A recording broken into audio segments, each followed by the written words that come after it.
Gracia y paz, amados hermanos. ¿Cómo están? Vamos a abrir nuestras Biblias en el libro de Romanos, capítulo 10, verso 17. Miren lo que dice la palabra. Así que la fe es por el oír y el oír por la palabra de Dios.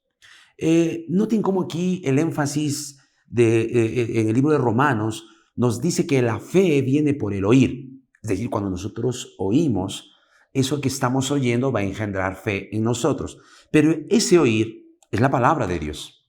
Es decir, cuando oímos la palabra de Dios, esta va a engendrar en nosotros fe. Maravilloso.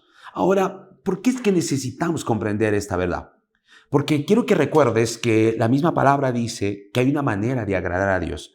La Biblia dice que sin fe es imposible agradar a Dios. Entonces, todo aquel que quiere agradar a Dios, solo hay una forma de hacerlo.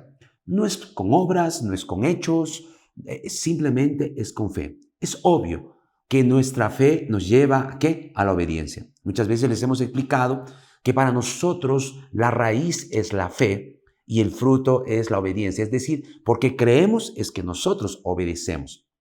Entonces, ¿qué pasa? Cuando nosotros tenemos fe en aquello que somos en Cristo, fe en lo que tenemos en Cristo, fe en quienes somos por causa de la obra consumada de Cristo en la cruz, obviamente esto va a producir en nosotros una actitud, va a producir una consecuencia, y esa consecuencia es una vida de obediencia plena a la voluntad de nuestro Dios. Entonces, la Biblia dice que por el oír esa palabra es que viene fe a nosotros. Y es que necesitamos entender que la palabra de Dios es esa fuente de fe para nosotros. Es el entender realmente el carácter de Dios hacia nosotros, el amor de Dios hacia nosotros y su plena voluntad. Por eso la palabra de Dios nos dice aquí en Efesios capítulo 6, verso 17, tomad el yelmo de la salvación y la espada del Espíritu, que es la palabra de Dios. Esta porción en la palabra nos está hablando acerca de la coraza que debe tener un soldado de Jesucristo. Y entre unas nos dice el yelmo de la salvación y la espada del Espíritu, que es la palabra de Dios. Usted sabe que la espada era un instrumento para atacar, un instrumento de guerra, un instrumento que hacía que un soldado pueda vencer al otro enemigo. Si no habría la espada, podían solo defenderse, pero con la espada él podría someter a sus enemigos y vencerlos. Pues esa es la verdad de la palabra. Cuando tú crees en la palabra de Dios, cuando tú crees en aquello que la palabra de Dios dice que eres y por el cual eso engendra fe en ti, esa va a ser un arma para atacar al maligno, al enemigo que constantemente trae sobre tu mente acusación, condenación, te trae intimidación para hacerte creer que no podrás, que no lograrás, que no continuarás, que no sirves para nada, que tú nunca podrás ser un buen hijo de Dios. Entonces, ¿cómo es que nosotros vencemos al enemigo?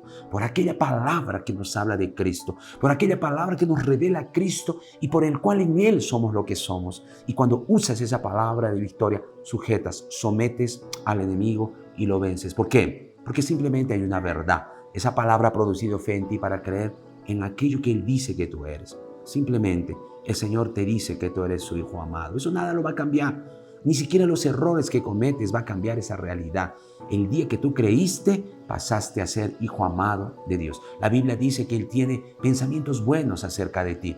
El Señor tiene pensamientos buenos acerca de ti. Y la palabra de Dios dice que Él nunca más se acordaría de tus pecados y transgresiones. Esta verdad debe hacer de ti un soldado firme, valiente, que aunque fallaste, mires al cielo para creer en su perdón y continúes caminando para vencer obstáculos, mentiras del maligno, circunstancias, y por ese oír esa palabra tengas fe para afirmarte, para poder caminar con firmeza y llegar a la meta. Que este día sea un día victorioso para ti, que este día sea un día maravilloso en el cual no solo tú puedas experimentar, sino compartir con otros esta victoria en Cristo Jesús. Que Dios te bendiga.